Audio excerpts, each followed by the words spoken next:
Hello, welcome to Prophetic Dateline.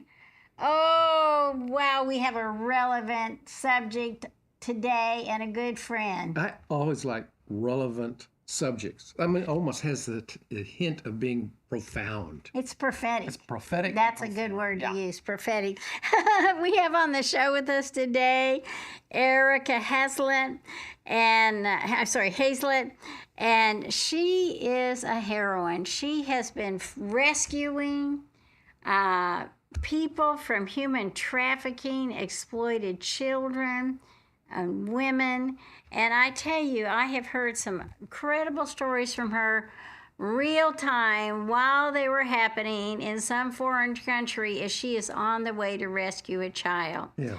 One of the most exciting things she has done that's really had a lot of visibility is Erica took Chibok girls from Nigeria after the Boko Haram had kidnapped them. And of course, she didn't just take them, the government allowed it and everything like that. But her team went in after 276 girls were captured in Nigeria, and they brought emergency medical supplies, trauma counseling, direct support to some of the escaped schoolgirls, and she ended up bringing, I believe she might correct me on this, 5 of the young girls or former captives, back right here to our own church, Trinity Church, to the school, and sent them to school. Just did everything. There were so many needs there. They learned so much, and she can tell her story. Yeah, and I was just going to interject here that a lot of you who are watching, think, oh, we need to go out and we need to rescue the people. Rescuing them is only a part of a process. I mean, because what do you do after you've rescued them? And like we found out with the girls rescued from Nigeria, there's a lot of follow-up that needs to happen. And Erica is a hero. Is it okay to call her a hero? Yeah, A heroine? a shero. Yeah, I don't know. whatever. Because she was willing to not only do the rescue part, but do the follow-up part. Yeah, absolutely. So Erica's earned her a Master of Social Work from UC Berkeley. She's credentialed. She knows what she's doing. She's been on major media outlets, including Forbes, Yahoo News, Sky News, TEDx. And so she is a wonderful missionary through Bethel Church of Redding, California. And she lives with her husband, Bob, in Nashville, Tennessee. Welcome, Right. Erica. Thank you. Good morning. Good morning, good morning. Well, many people have watched the movie Sounds of Freedom, and they've been intrigued, they've been convicted, they know they want to do something. So we thought we needed a real life story. So we chose you, Erica. Great. Thank you. It's an important moment. The Sound of Freedom movie has put the conversation of child trafficking main stage, and it's given place for so many conversations to happen and for so many people to say, maybe I knew it was happening. I didn't know it was this bad, but collectively, I think people are starting to say, what do we do together to stop this? Yeah. Well, we were talking recently, and I knew you actually before you were really rescuing, people from being trafficked. But how did you start? Well, in the beginning, and I just want to say, I remember one of the first times that we really connected. I was getting my master's at UC Berkeley, and I was running the Jesus Cultures campus group. And you and Mike came in, and we brought in Jesus Culture to one of the main auditoriums at UC Berkeley. And we did a whole encounter night so that students at UC Berkeley could encounter God. And it just shifted the atmosphere, and we saw so much breakthrough after that. So I think wherever you are when you start something, you start to see change, which is powerful. But I was at UC Berkeley getting my master's, and I was interning at a local children's hospital. And I was the emergency department social worker. So it was my job to get the stories of the children who are coming into the emergency department who had been physically or sexually abused, or if there was some sort of story of abuse. And so I would sit with the kids sometimes for 4 or 6 hours and find out what was going on, and then relay that information back to the doctors. And I was noticing that there were children who were coming into the emergency department in Oakland who had been sold on the streets of Oakland for sex. And this was back in like 2006. People really weren't using the words human trafficking. They really weren't talking about the idea that children, especially, were being sold and exploited so that someone else could make money off of their innocence. We often, I think at that time, had an understanding that this was probably happening in Thailand. We'd seen National Geographics, we knew it was happening over there, but that it was happening here was eye-opening even to myself. I'd been a social worker and worked in providing services for many years. So this one little girl came in, and she was about 11 years old. She was failing out of 4th grade. She couldn't read and write. She was cognitively delayed. Now, I want to say she looked physically about 16 years old. I would have guessed she was older. But as soon as she started talking, I knew she was cognitively delayed. And her mother pulled me aside and said that she was being sold by trafficked by a 29-year-old man. Mm-hmm. And the mother was desperate. What can I do? She said she thinks this is her boyfriend. What can I do? And I just kind of want to stop, because if you're dealing with any young teenage woman who thinks she's in love, you already have such a mess on your hands to try to figure out if it's a toxic love, it's a toxic connection. How do we bring some health into this? But if you've got a cognitively delayed 11-year-old child who's being exploited by someone who's intentionally using their vulnerabilities and their deficits against them, it is so difficult to think I'm going to make headway in this situation. So I went and talked to the little girl, and I used their words. So I said, "How did you meet your boyfriend?" And she said, "Well, I was walking home from school one day, and there was a man staring at me. Then he was out of his car. Then he started talking to me. Then he became my boyfriend." And she said, "I fell in love with him. And that was the first time I'd ever heard the words, 'I love you.'" So what he was doing is he was luring her in. He'd chosen her. He'd gone out and scouted someone that could be extremely vulnerable. He looked for someone that he could make money off of and exploit. And then he became her boyfriend. And so here's a girl who was desperate for love and attention, as we all are. We're created for love. And I said to her, "What was it like the first time that you had to go on the track?" Now, the track is the street in Oakland. In many major cities, there is one where sex workers walk up and down the street. And in this case, there were a lot of children. Oh, and just dear. terrified. It's right out in the public eye. It's very dangerous. But I said, "What was it like the first time that you had to get into a car?" And she said, "Well, my boyfriend said he'd be watching me, and I just walked up and down the street. And every time I looked over, he was watching me. So I knew basically in her mind she was safe, and she got in the car." But really, in the moment that she gets in the car, she has no control. It's not safe. And she's put into situations that no child should ever be put into. And so I talked to the mother, and I said, "Let me go find the services, the programs that exist for your daughter." I went and I talked to my supervisor, and I said, "Where's the home that I can put her into? Like, where do I bring her?" And my supervisor said, "There's nothing like that exists in the United States." Oh.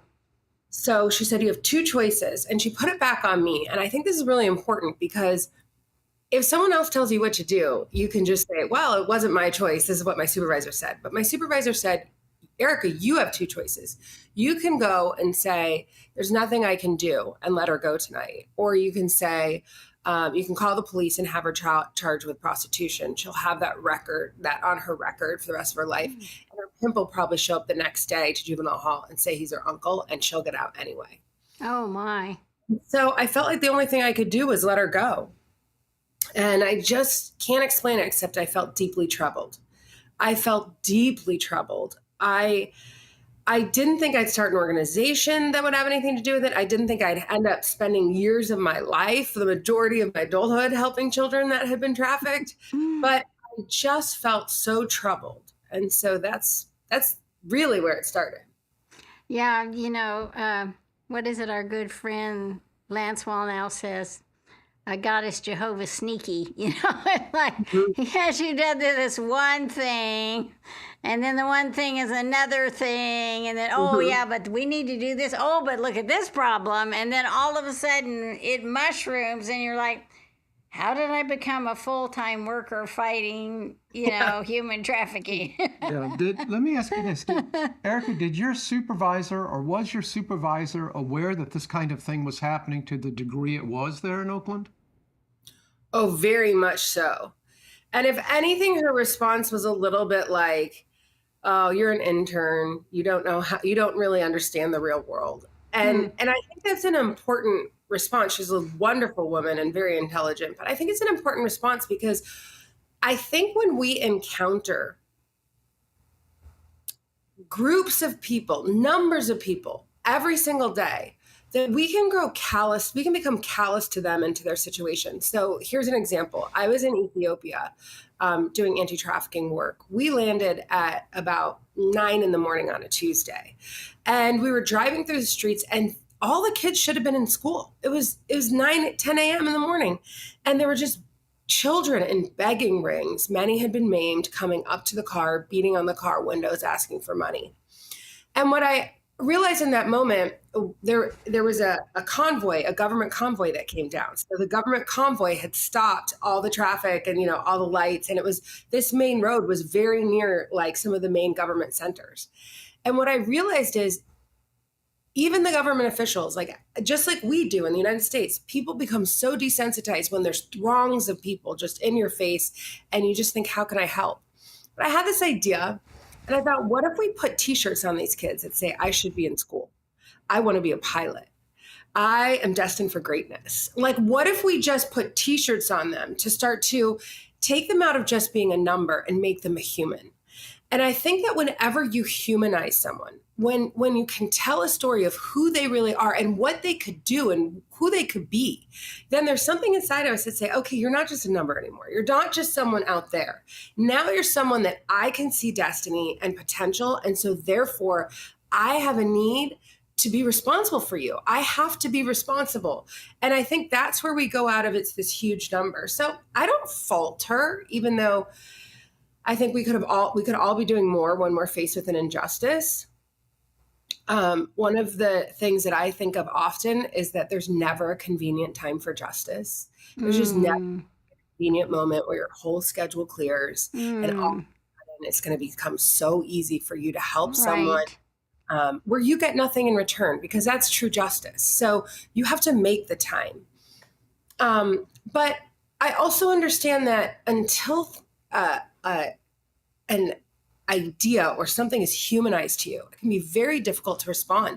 Once I had to go tell her, no, I'm sorry, I'm going to put this 11-year-old girl back out to be sexually exploited so someone else can make money off of her. That feeling still hasn't left me to this day. And no matter how many kids I meet who are in brothels, that feeling doesn't leave. It's just wrong and it's injustice. And it's something that we do need to prioritize. Yeah, well, Erica, okay, you had this experience, it marked you.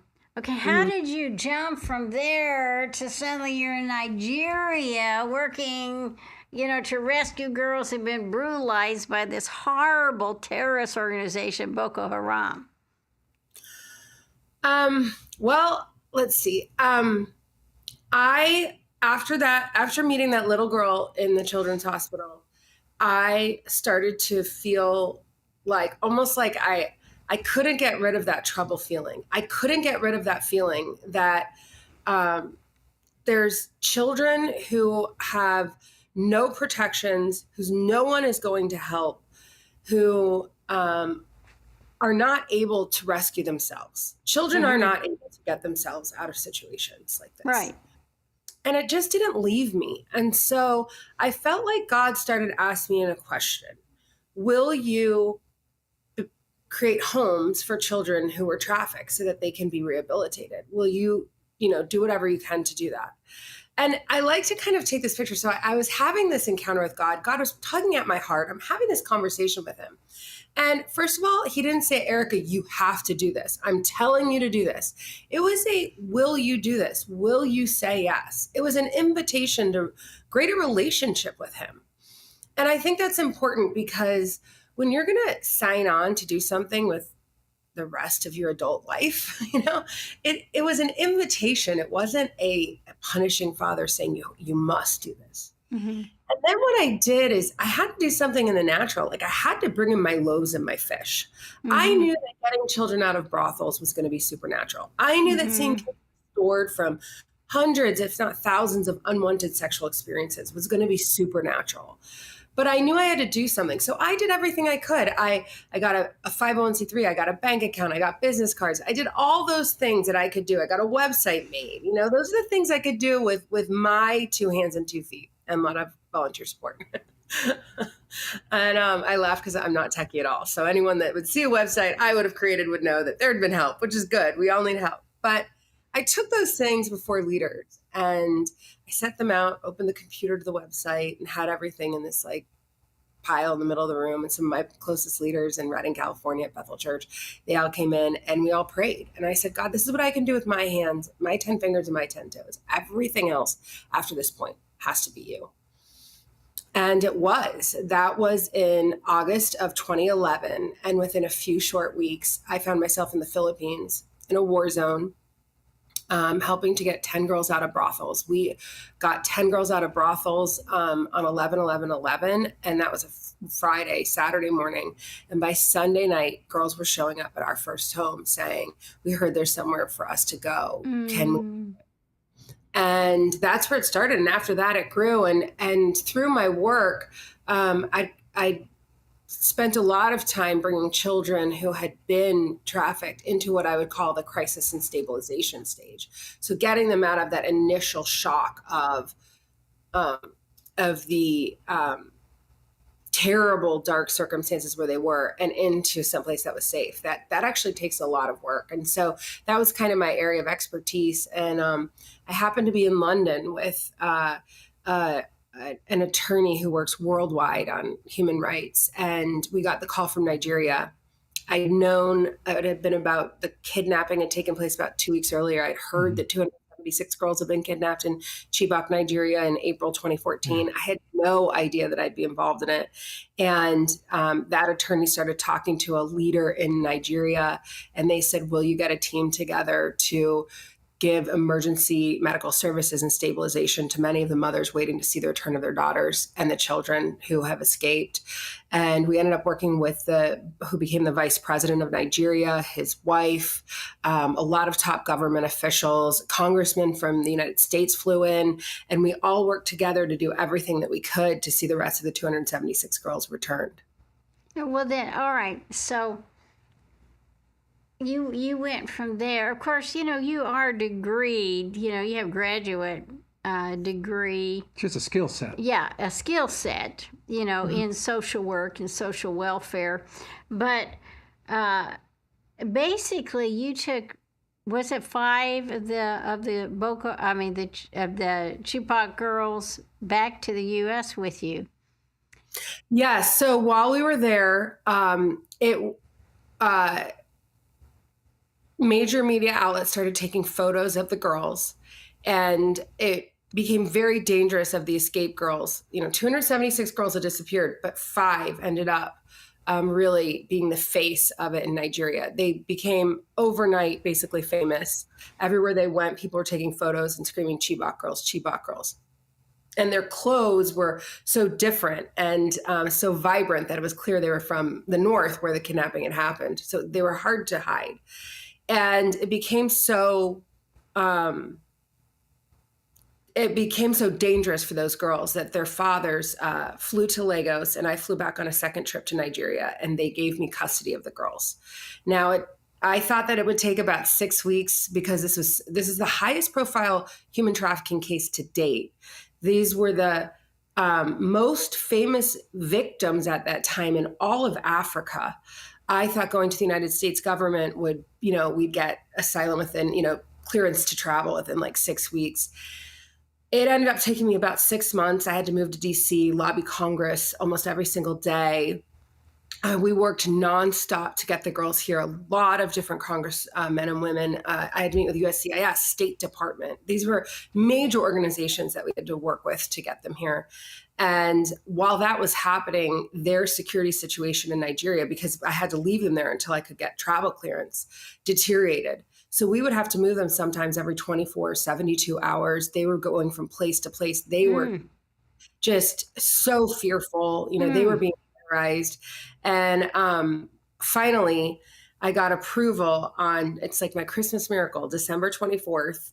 The government workers approved on December 24th at like 2:00 in the afternoon that they were working to even push this through. And they landed on January 6th of 2015. And then, as you know, because you were there with me in Cedar Hill, I became the guardian of 5 of the girls who escaped for about 4.5 years, and went on the journey of seeing them be able to walk out their dreams. One thing that I was so impressed during that time was you told people, anyone who knew who they were, do not tell.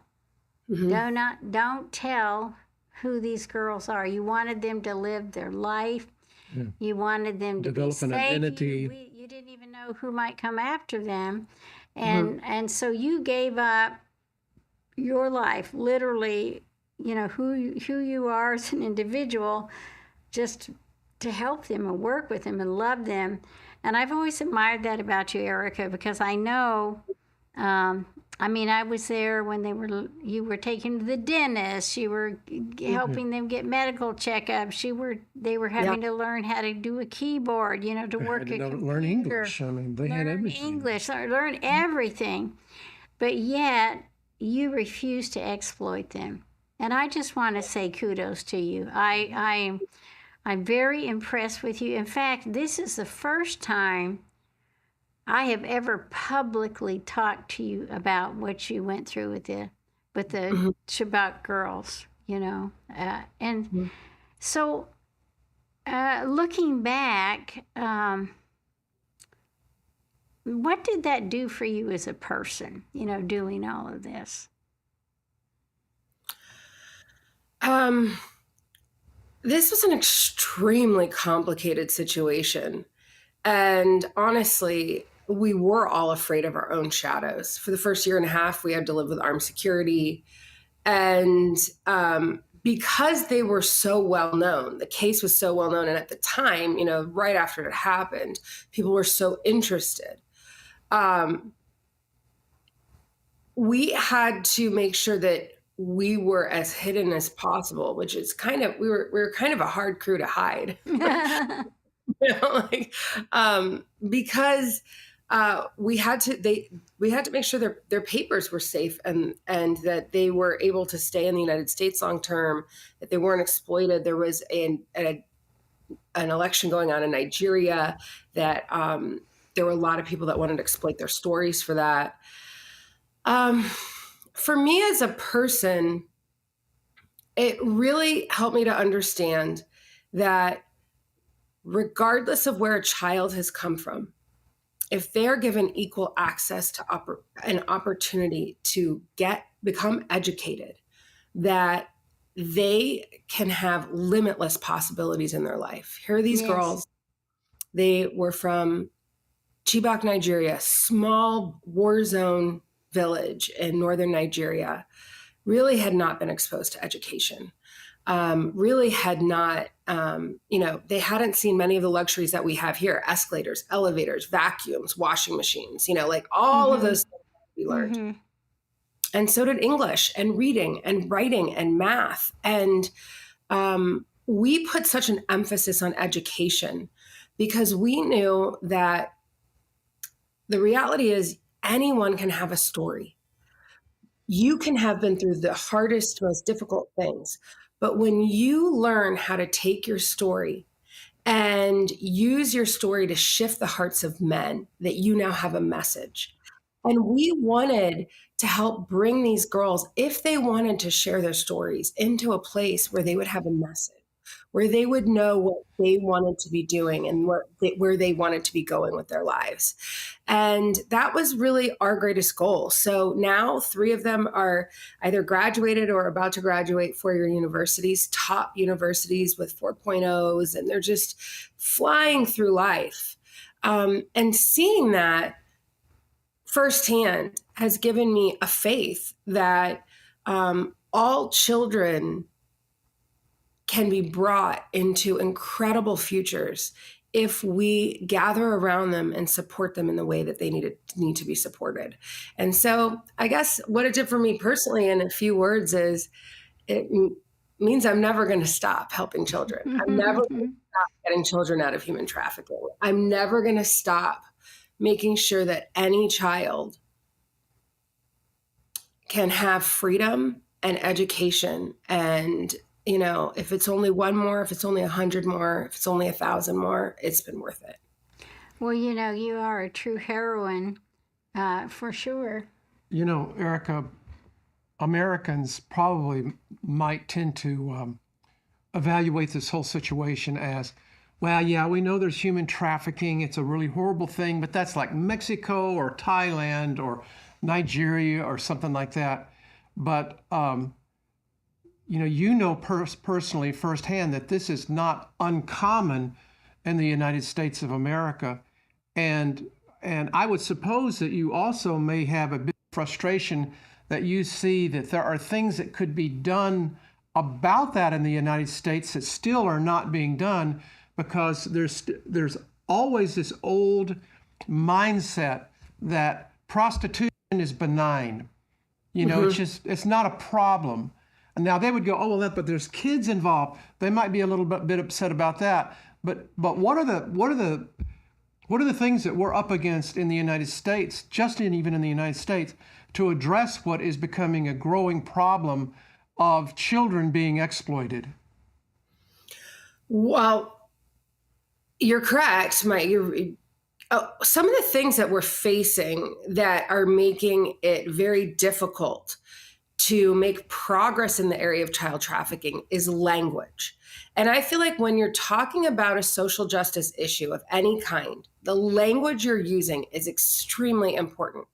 So when you're talking about over 18, you are introducing a subject called sex work and sex workers. And basically, just because someone is involved in sex work doesn't mean that they were necessarily trafficked, which means they weren't necessarily manipulated or forced or exploited to do this.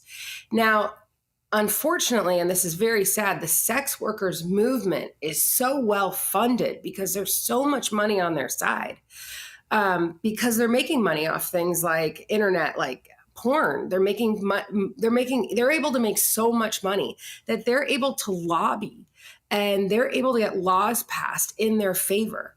But so it makes it even more difficult for the groups who are trying to help those who have been exploited, because then you're coming up against language. If someone over 18 is making a decision, is it their decision, even if they are going through these things, being exploited, being manipulated? But when it comes to a child, it is never okay to rape a child. It is never okay to exploit a child. It is never okay to benefit off the innocence or the labor or the vulnerabilities of a child. And so one of the things that I think we need to realize is that when we have the right language, we become so much more powerful and effective in communicating our messages in exactly what you're saying, Mike, which is identification. Yeah. How do we identify victims of human trafficking? Victims who have been brought across the border for labor trafficking. One interesting thing that I think is very important here, it's a gray area. It's when children are brought across the border. I do a lot of work in border camps, and I've spent quite a bit of time in Tijuana on the border camps. And there's children that are in the border camps that parents, unfortunately, they can't work when they're in border camps. They don't have the right papers. So they're stuck in these border camps. There's no way for them to get food. So sometimes they will sell their child so someone else can take them across the border. men have been told at the border that they have a better chance of crossing the border if they have a child with them. So a man will buy a child so that he can walk across the border and have a better chance of getting there. Now, I just want to stop for a second and think, if there's a man who's bought a child to get across the border and there's no family connection, if that child can't keep walking, if they're thirsty, if they're tired, is he going to make sure this child's protected? No. So these children are like so vulnerable to anything that could happen. And so they're actually, that's smuggling. That is a type of trafficking that we need to make sure that we're protecting. We need to make sure that we're stopping children from increasing value of anyone in a border situation. So these are all areas of language. These are areas where if we have the right language, then of course we'll say it's not okay to take a child across a border. There are other places where we have to define what's happening and be able to identify it. Well, we just have seconds left, literally. This has been so good. Yeah, Cindy. and so I know many of you maybe watched the movie Sound of Freedom. And, I know it's being watched all over the world. I want to say to you, I'm sure some are stirred just like Erica was. We knew her kind of at the beginning of this journey, and now she's done so many things. She took one step at a time. She did what God told her every time, and literally now has had worldwide influence. So, Erica, would you just pray for people also that would like to do something to help people that are enslaved or trafficked, or whether it's child labor or sex trade or anything like that? Or our eyes would be open and our hearts stirred. Right. That's really important too. Yeah, so God, I just ask right now that you would stir our hearts, Lord, for the circumstances that children are in. And God, that you would even show us exactly how we can help, whether it's prayer or gathering prayer or donating to a nonprofit or adding our gifts and skills, if they're marketing, accounting, just every way, God, that the people watching the show are valuable to stop human trafficking. God, I ask that you would start to not just open their eyes to that, but that you would make divine connections, that you would make community mobilization, and that you would make ways and on-roads for people to get involved. God, I ask right now specifically for mothers, God, who have been touched by this message, that you would show them steps they can take, even if they're baby steps, to get involved now and to practically help and support. God, I thank you that you are raising up mothers, God, to protect the children in this country. And we ask, God, that you would give them dreams and visions, and that you would speak to them, God, about the changes that they can make and how to get involved.